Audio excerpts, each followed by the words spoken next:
I'm Matt Wilhelmy. I'm the owner of Strategic Voyages Business Consultants.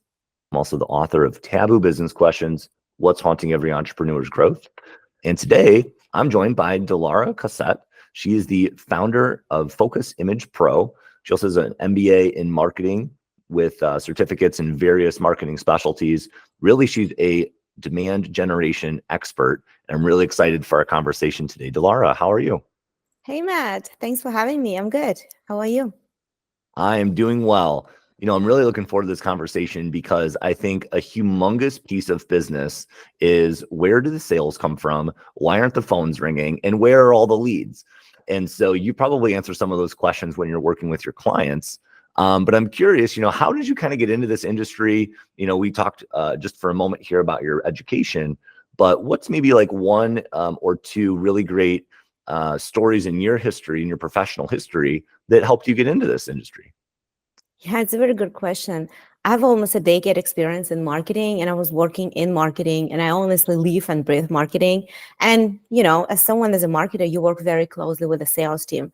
So a few years ago, I shifted my approach and focus somewhere in between. As I always say, demand gen is building bridges between marketing and sales, because it's not really marketing, but it's not sales. But I love the position and the way how you can connect the dots and help both teams bring the culture and just like make sure that both departments are working towards one goal. And I really enjoy working with the sales team and also make sure we support them as much as we can from the marketing standpoint, because demand gen still sits under marketing.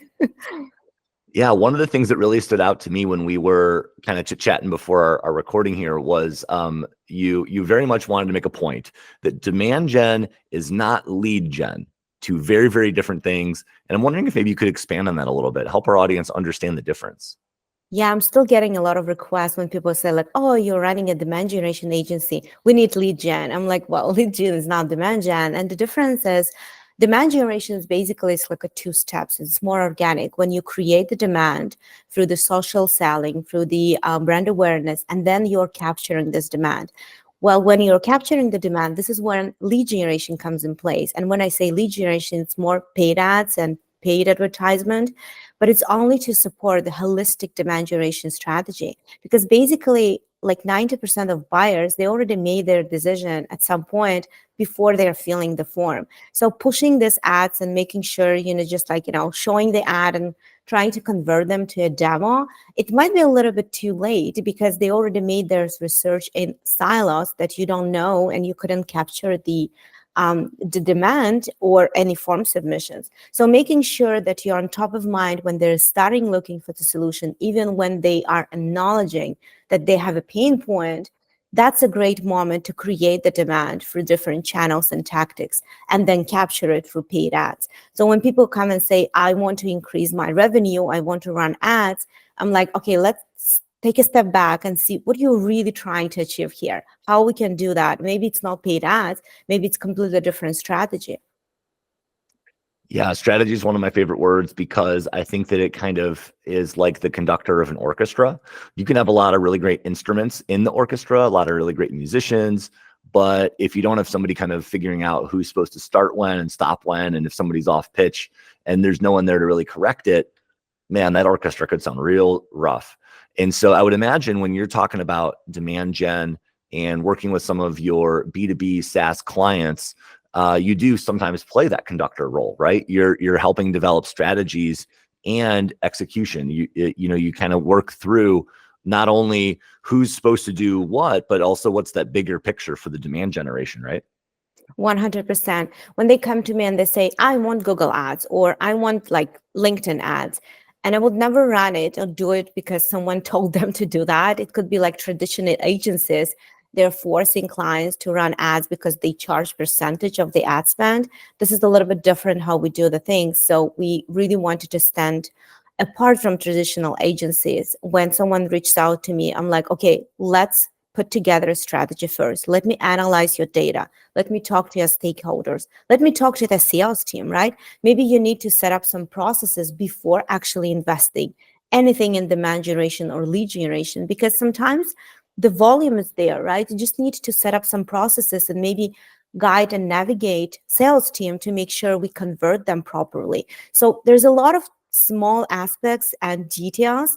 And it's very hard to say like, oh, there's a new client, let's do paid ads for you, right? And at the end of the day, if the client doesn't bring revenue or those leads are not converting, it's a little bit too late to say like, oh, let's analyze and do something different, because it's my reputation at the end of the day, right? I want to make sure we grow together.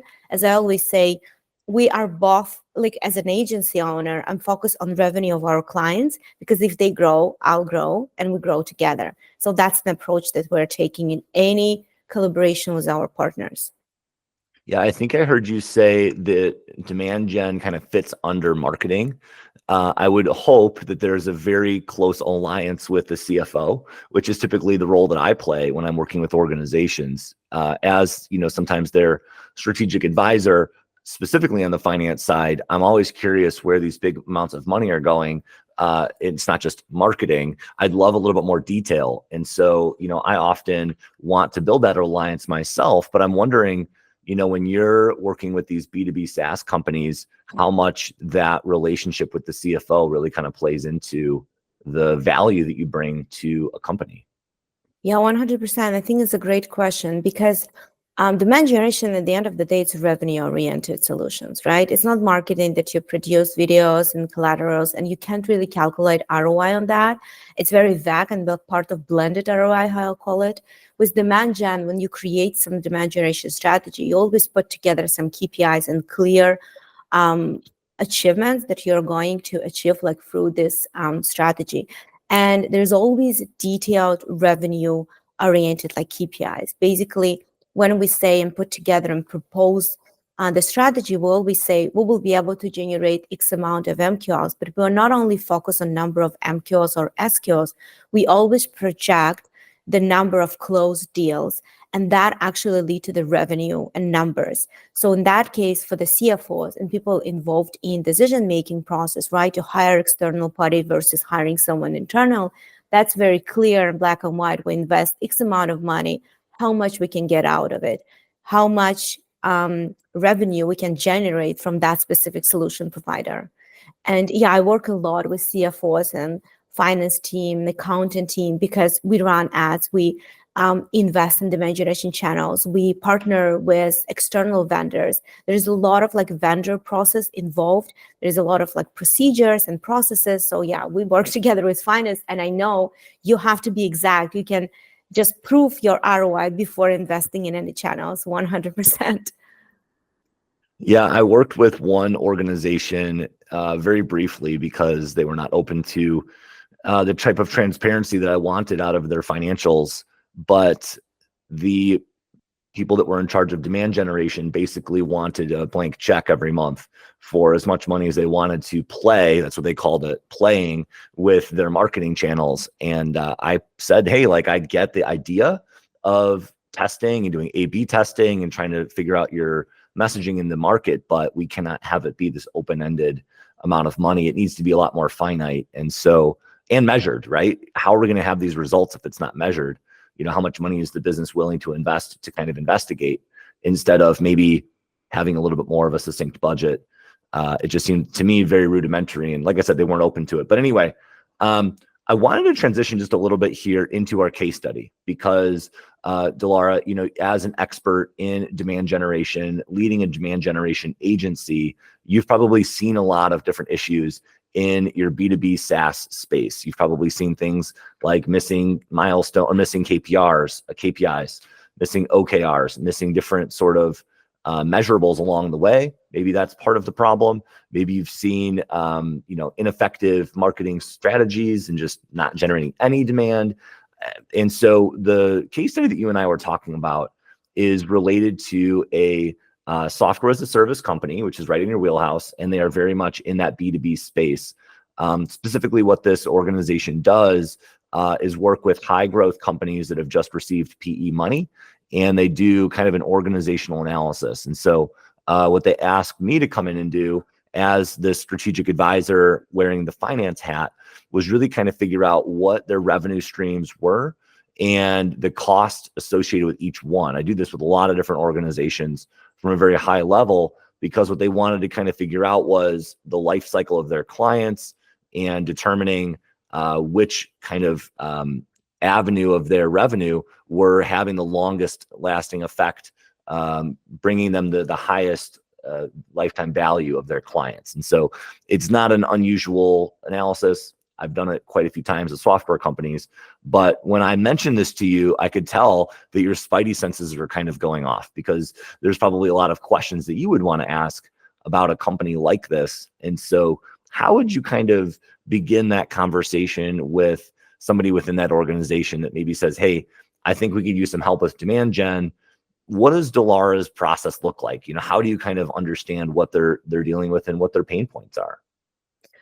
When someone reached out to me, I always hop on a call to understand more about the company. Yes, obviously, I do my research homework, as I call it, before the call, but we have specific questions that is important to ask and understand. It's more about their budgeting, marketing, structure, how big is their organization, and pain points. Pain points is the most important aspect, like what keeps you really up at night. And that's the main question that I usually ask marketing leaders, because they're working on something and they're trying to achieve something.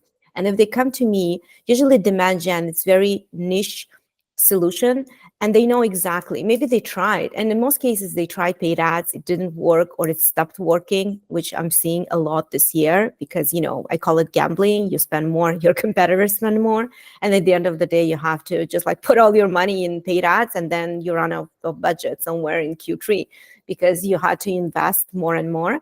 And this is where they start thinking about demand gen. So basically it's a niche industry and solutions, so they understand and acknowledge the problem. But I'm asking very specific questions, and mainly it's around sales and marketing, right?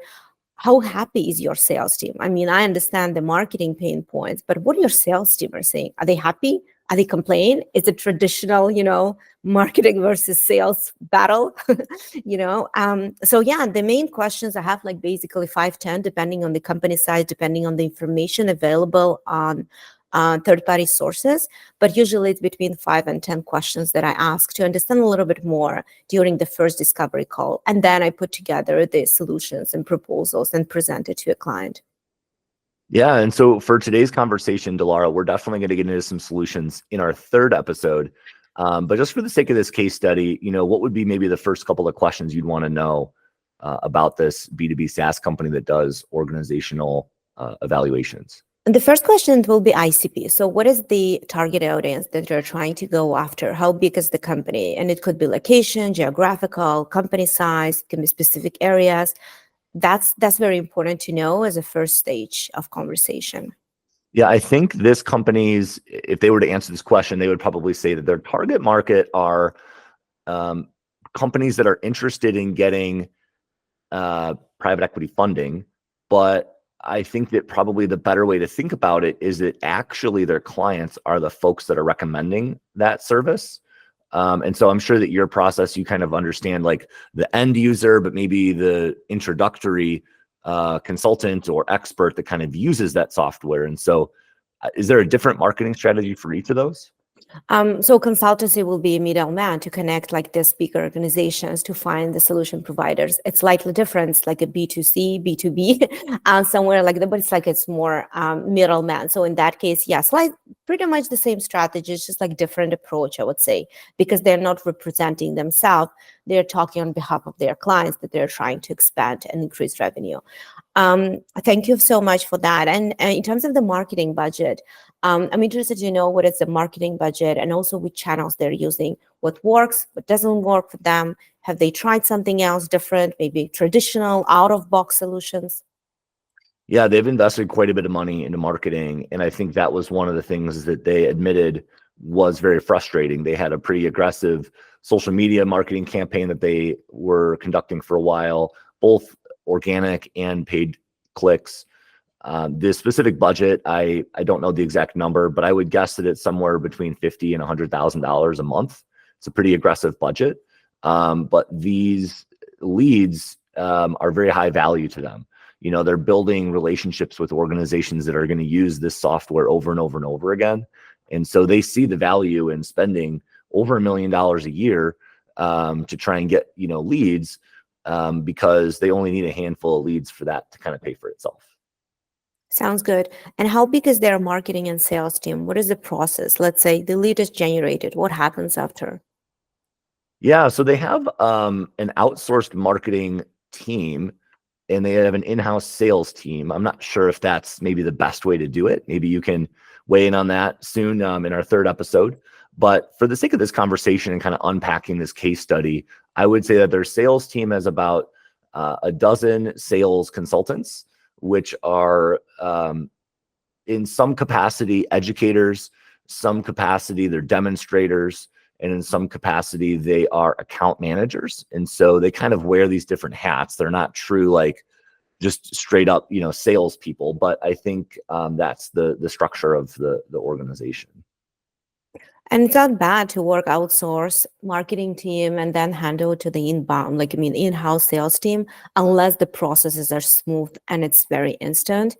I mean, that's the way the best practices is usually to join the sales call, to talk to them, to understand and have the place where you can communicate and answer all their questions.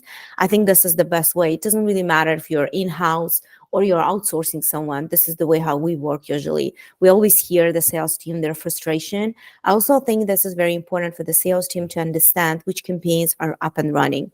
So when the lead is converted and they're hopping in a call, yes, they have this information, but I also think it's crucial for them to see what they're seeing and how they're converting, which keywords they're searching for. If that information is available, to make sure sales team knows where to find it, so they will know how to position the call and what to start and focus on. Well, that's an interesting comment because a lot of their leads, despite spending a tremendous amount of money on marketing and demand gen, all of their leads pretty much come from relationships with the CEO and the founder. And I don't know how unusual that is in the B2B SaaS space. I would guess that there is kind of a growth stage where a company relies on that and kind of needs that relationship. But I'm hoping that, they get to a point where maybe they are able to create a little bit more online presence and have a little bit more of a system in place instead of, okay, you called the CEO on a cell phone. Well, that's not a very repeatable process, right? Yeah, for consultancy, it's traditional.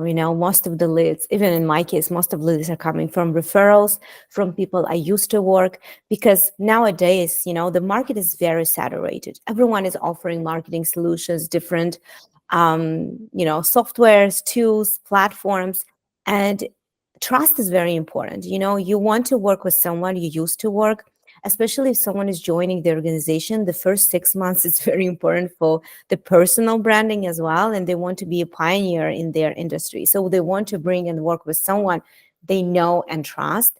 And in consultancy, I hear you. Most of the connections and referrals are coming from partnership, from referrals. People know very closely working maybe previously with owner. And for the sales team, for sure, they don't have, usually sales team are younger generation, and they're just maybe sometimes at the beginning of their career. I shouldn't say that. We'll cut that. Well, I think one of the issues, Dilara, that I wanted to bring up, and I'm sure you were going to get there at some point, but I mentioned the word education because, and this is a big piece of demand gen, I would imagine, is educating the industry on the value that the solution can bring, because sometimes the industry doesn't even know that they have this problem. They don't know necessarily what the solution is.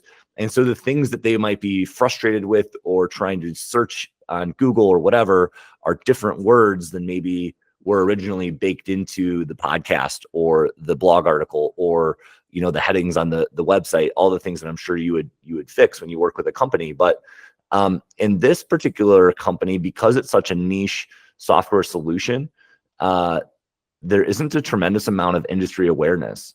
The people who do know about it are great, but there's so few other organizations doing this that a big piece of their struggle was educating the industry and making it more aware. How do your demand gen services or maybe your strategy fix that kind of problem? Or before we talk about how it fixes it, the better question is, how do you kind of understand that might be a root problem that a company might be facing? When I'm hearing a lot of concerns and like uncertainty and unknown around demand gen, I say call it differently, call it brand awareness. We all know what is brand awareness, and demand gen is pretty much the same with different tactics, more detail, more in depth. But basically, it's to make sure you put out there your brand name, and when people need you, they need a solution, you will be top of mind. And they will reach out to you. They will reach out to any of your brand ambassadors who is just like actively promoting your brand and posting and publishing things around their personal branding and make it personal story, and that creates authentic content around it. So you're not pushing the content, you're not promoting anything, you're just sharing the best practices, you're sharing maybe story. It's still around personal branding as well, but it can be linked with a brand awareness. So more people will see your post, they will just reach out to you directly because they saw it maybe 6 months ago, right? They saw it maybe once, maybe you're just appearing from time to time in their newsfeed if we're talking about social media channels. But there's tons of other ways to do partnership, like opportunities to partner with external vendors to increase this brand awareness, through publications, articles, collaboration, and much more. So, Dilara, I'm really looking forward to getting into a lot of those solutions in our third episode. Just to kind of recap kind of where we're at and maybe even add just a little bit more detail before we move on, I did want to give you kind of the third issue that they were facing. If we had a bunch more time, I'm sure we would have gotten there. But one of the things that they were measuring and kind of frustrated by is that they had this newsletter list, but it wasn't growing.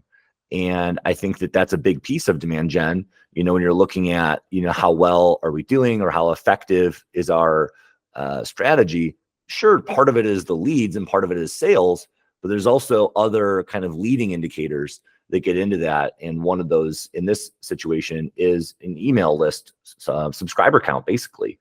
And it was pretty stagnant for a while. So just to kind of recap where we're at here, we're wrapping up with our first episode with Dilara Cossette. She's the founder of Focus Image Pro, has her MBA in marketing with certificates in a few other marketing specialties. And so really kind of demand gen agency focused for B2B SaaS companies. And we unpacked this really interesting case study where an organization, a software as a service organization, provides organizational analysis services, but they really have kind of these three key issues. The first issue is that they've got a lack of industry awareness of kind of their solution. And so we touched on that a little bit. The second one is that their marketing budget, over $1 million a year going towards pay-per-click and organic SEO, really wasn't driving a lot of new leads. And because a lot of those leads are coming from the CEO and the CEO's network, CEO and founder, same person in this situation. And the third issue, if you're taking notes, is what I just kind of mentioned with this email list, where it's a leading indicator of demand gen effectiveness, but it wasn't working. Their list was not growing. And so in our second episode, which we're going to get into here in a minute, Dilara and I are going to talk about some cautionary tales. And these are stories where companies maybe don't necessarily take demand generation advice. They don't do it quite right, and kind of what happens from there. And so I hope you stay tuned, because Dilara is going to talk a little bit about how that links with organizational culture. I'm going to talk a little bit about a company that was very disinterested in diversification, and then we'll wrap up with another organization that had some employee disengagement with their demand generation. And so I hope if you're listening and you're finding this content interesting, you hit subscribe and you check out our second episode. Thanks.